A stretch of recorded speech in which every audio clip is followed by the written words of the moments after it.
বেকারির মতো খাস্তা মচমচে বিস্কুট কি করে বাড়িতে তৈরি করবে আজকের ভিডিওতে একই সাথে 3টি বিস্কুট রেসিপি শেয়ার করব। আর আলাদা আলাদা ভাবে দেখতে হবে না, একই সাথে পেয়ে যাবে। আসসালামু আলাইকুম, কেমন আছো তোমরা সবাই? নতুন একটি রেসিপিতে তোমাদের সবাইকে স্বাগত জানাই। এরকম করে বিস্কুট বানালে ট্রাস্ট মি আর অন্য কোনো বিস্কুট খেতে ইচ্ছে করবেন না, এতটাই মজাদার হয়। আর বানানো খুবই সহজ আর উপকরণ লাগে খুবই কম। দেখে নাও তাহলে আমার আজকের রেসিপি। ভিডিও শুরু করার আগে একটা রিকোয়েস্ট, চ্যানেলটিকে যদি সাবস্ক্রাইব না করে থাকো তাহলে বানানোর জন্য আমি এখানে মিক্সিং বলে হাফ কাপ বাটার নিয়েছি, একটা ডিমের কুসুম নিয়েছি। সাদা অংশ নিতে হবে না। এবার খুব ভালো করে দুটোকে মেল্ট করে নিতে হবে। খুব ভালোভাবে যখন মেল্ট হয়ে যাবে তখন এর মধ্যে দিয়ে দিলাম হচ্ছে হাফ কাপ কর্নফ্লাওয়ার, 1 কাপ ময়দা আর 1/3 কাপ হচ্ছে গুঁড়ো দুধ দিয়ে সবগুলো আবারও খুব ভালো করে মিশিয়ে নেব। ঘরে থাকা মাত্র কয়েকটি উপকরণ দিয়ে আজকে বিস্কুট বানিয়ে দেখাবো। একেবারে মুখে দেওয়ার সাথে সাথে মিলিয়ে যাবে আর বানানোও খুবই সহজ। সবগুলো আগে খুব ভালো করে স্প্যাচুলা দিয়ে মিশিয়ে নিয়েছি। এবার একটু একটু করে জল নিয়ে খুব ভালো করে একটা সফট ডো বানিয়ে নেব। তোমরা চাইলে এই কাজটা ইলেকট্রিক বিটার দিয়েও করে নিতে পারো, তবে আমি এখানে কোনো রকম ইলেকট্রিক বিটার ব্যবহার করিনি, হাত দিয়ে আমি পুরোটাই করে নিয়েছি। সবগুলো জল একসাথে দেওয়া যাবে না, একটু একটু করে জল দিয়ে খুব ভালো করে আমরা একটা সফট ডো বানিয়ে নেব। এখানে আমার ডো বানানো হয়ে গেছে। এবার ডোটাকে আমি একটুখানি চ্যাপটা লম্বা মতো করে নেব, দিয়ে একটা প্লাস্টিক র্যাপারে খুব ভালো করে মুড়ে রেখে দেবো। এখানে প্লাস্টিক র্যাপার না থাকলে তোমরা যে কোনো পেপার দিয়ে ওটা করে নিতে পারো। এবার খুব ভালো করে এটাকে মুড়িয়ে নিয়ে আমি এটাকে ফ্রিজে রেখে দেবো প্রায় 1 ঘন্টার জন্য। হাতে যদি কম সময় থাকে তাহলে তোমরা এটা আধা ঘন্টাও রাখতে পারো। আমি এখানে প্রায় 1 ঘন্টার মতো রেখেছিলাম। 1 ঘন্টা পরে আমি এটা বের করেছি। এবার নাইফ নিয়ে আমি এরকম করে ছোট ছোট টুকরো করে কেটে নেব। এই বিস্কুট এতটাই খাস্তা হয় যে মুখে দেওয়ার সাথে সাথে একেবারে মিলিয়ে যাবে আর বানানো খুবই সহজ। একদিকে চা বসিয়ে খুব সহজে আমরা 10 থেকে 15 মিনিটের মধ্যে বিস্কুট তৈরি করে নিতে পারবো। তো এরকম করে আমি সবগুলো স্লাইসের মতো করে কেটে নেব। আমার সবগুলো কাটা হয়ে গেছে। এবার যে পাত্রে আমরা এটাকে বেক করব সেই পাত্রে আমি তেল ব্রাশ করে নিয়েছি, দিয়ে ওপরে টিস্যু বসিয়ে এবার এক এক করে বিস্কুটগুলো দিয়ে দেবো। আমার কাছে বাটার পেপার ছিল না বলে আমি টিস্যু দিয়েছি, তোমরা চাইলে এখানে বাটার পেপারও ব্যবহার করতে পারো।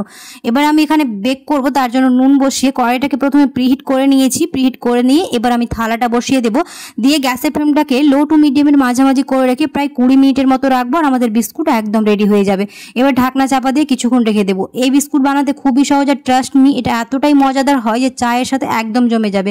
আর চা বসিয়ে অন্যদিকে বিস্কুট খুব সহজে তোমরা বানিয়ে ফেলতে পারবে। আমার এখানে 20 মিনিট হয়ে গেছে আর দেখতেই পাচ্ছ বিস্কুটটা আমাদের খুব সুন্দরভাবে রেডি হয়ে গেছে। এবার চায়ের সাথে পরিবেশন করব, ছোট থেকে বড় সবাই খুবই পছন্দ করবে। এবার বানিয়ে দেখাবো 2 নম্বর বিস্কুট, যা কোনো রকম বাটার ছাড়াই হয়ে যায় আর মাত্র 10 মিনিট সময় লাগে। আমি এখানে একটা মিক্সিং বোলের মধ্যে নিয়ে নিলাম হচ্ছে হাফ কাপ সাদা তেল, 1/3 কাপ চিনি গুঁড়ো, 1 চা চামচ বেকিং পাউডার, বেকিং সোডা কোনো মতেই দেওয়া চলবে না, হাফ চা চামচ এলাচ গুঁড়ো আর হাফ চা চামচ নুন দিয়ে খুব ভালো করে মিশিয়ে নিতে হবে। এখানে যে যেরকম কোয়ান্টিটি করবে সেই অনুযায়ী কমিয়ে বাড়িয়ে চিনিটা নিয়ে নিতে পারো। খুব ভালো করে মিশিয়ে নেওয়ার পরে এবার দিয়ে দিব হচ্ছে 1 কাপ আটা। এবার সবগুলো খুব ভালো করে মিশিয়ে নেব, যেভাবে আমরা রুটি বা পাউডার ডো তৈরি করি। তবে এটা মাখার সময় কোনোভাবে জল আর ব্যবহার করব না, একেবারে ওই সবগুলো মিশিয়ে নেব, কোনো রকম জল ব্যবহার করা চলবে না। আমার এখানে খুব ভালো করে মিশানো হয়ে গেছে, এটা ডো তৈরি হয়ে গেছে। এবার যে পাত্রে আমরা এটাকে রেডি করব সেই পাত্রে আমি একটুখানি সাদা তেল দিয়ে খুব ভালো করে তেল ব্রাশ করে নেব। এই বিস্কুট বানানো কোনো ঝামেলার নয়, মাত্র 2 থেকে 3টি উপকরণ থাকলে খুবই সহজে যে কেউ বানিয়ে ফেলতে পারবে বেকারি স্টাইলে মুচমুচে খাস্তা বিস্কুট। এই পাত্রে বিস্কুটটাকে আমরা বেক করব, সেই পাত্রে আমি তেল ব্রাশ করে নিয়েছি। এবার আমি একটা স্পুন নিয়েছি, মেজারিং স্পুন, এর পরিমাপ করে সবগুলো বিস্কুট বানিয়ে নেব। তো আমি এখানে যেহেতু বিস্কুটটা গোল গোল করব তার জন্য এখানে গোল গোল শেপ দিয়েছি। এখানে নিজেদের ইচ্ছে মতো তোমরা শেপ দিয়ে দিতে পারো। এখানে আমি স্পুন দিয়ে সবগুলো পরিমাপ করেছি, তোমরা চাইলে এখানে নিজেদের আন্দাজ মতো এরকম সবগুলো গোল গোল করে নিতে পারো।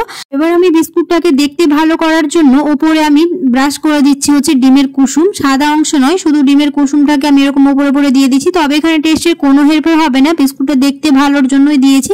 সবগুলো বিস্কুটে আমি এরকম ডিমের কুসুমটাকে ব্রাশ করে নেওয়ার পরে এর সৌন্দর্যটাকে আরো বাড়ানোর জন্য আমি উপরে দিক দিয়ে ছড়িয়ে দিলাম হচ্ছে সাদা তিল। তবে এটা পুরোপুরি অপশনাল, তোমরা চাইলে এরকমও রেখে দিতে পারো।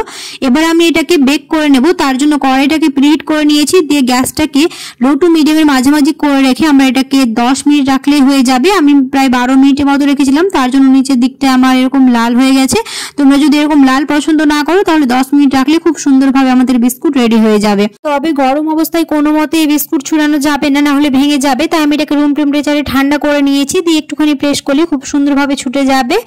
এরকম করে বিস্কুট বানালে চা হয়ে যাওয়ার আগে আমাদের বিস্কুট রেডি হয়ে যাবে আর একদম দোকানের মতোই খাস্তা বিস্কুট হবে, আর কিনে খেতে হবে না।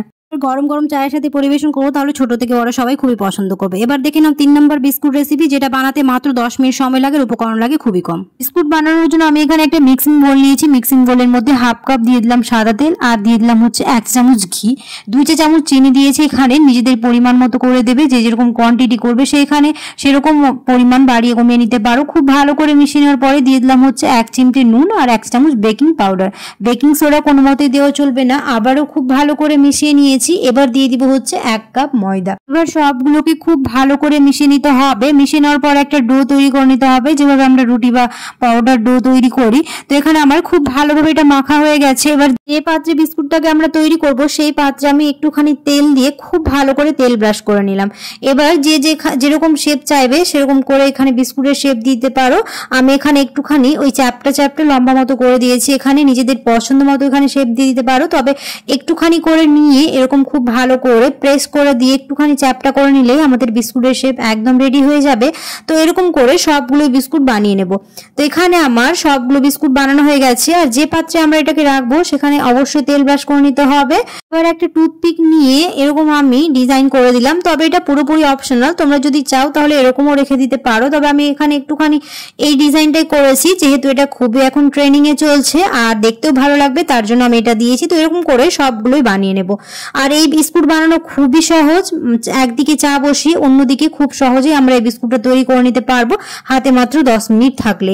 সবগুলো এরকম করে নেওয়ার পরে আমি ওইদিকে কড়াইটাকে প্রিহিট করে নিয়েছি। আগে থেকে আমি কড়াইটাকে প্রিহিট করে নিয়ে এবার আমি থালাটা দিয়ে দিলাম। দিয়ে ওই গ্যাসের ফ্লেমটাকে হাই টু মিডিয়ামের মাঝামাঝি করে রেখে প্রায় ওই 12 মিনিটের মতো রেখেছিলাম। আর আমাদের বিস্কুট খুব ভালোভাবে হয়ে গেছে। তবে গরম অবস্থায় কোনো মতে এটা ছড়ানো যাবে না, নাহলে ভেঙে যাবে। তো আমি এখানে রুম টেম্পারেচারে ঠান্ডা হতে দিয়েছি। রুম টেম্পারেচারে এটাকে খুব ভালো করে ঠান্ডা করে নিয়েছি। এবার এগুলো খুব ভালোভাবেই ছুটে আসবে। দেখতেই পাচ্ছ আমাদের বিস্কুট একদম রেডি হয়ে গেছে। এরকম করে চায়ের সাথে পরিবেশন করলে কেউ বুঝতেই পারবে না যেটা বাড়িতে বানানো, একদম বেকারির মতোই হবে। আশা করছি আমার আজকের রেসিপি বুঝতে তোমাদের কোনো অসুবিধা হয়নি। আজকের রেসিপি তোমাদের ভালো লেগেছে। যদি ভালো লেগে থাকে তাহলে অবশ্যই একটা লাইক করে দিও, কমেন্টে জানাতে ভুলো না কেমন হয়েছে। আর ফ্রেন্ডস আর ফ্যামিলির সাথে বেশি বেশি করে ভিডিওটা শেয়ার করে দিও, যাতে আমার ভিডিও বানাতে খুব ভালো লাগে। অনেকেই আছো ভিডিও দেখে চলে যাচ্ছ, লাইক করো না, অবশ্যই লাইক করে দিও। তোমাদের একটা লাইক আমাকে অনেক মোটিভেট করে। কোন বিস্কুটটা তোমাদের সবচেয়ে বেশি ভালো লেগেছে অবশ্যই আমাকে কমেন্টে জানিও। আর কারা কোনটা ট্রাই করেছো আমাকে জানাতে ভুলো না। দেখা হবে পরে একটা নতুন রেসিপিতে। সবাই খুব ভালো থাকবে। আল্লাহ হাফেজ।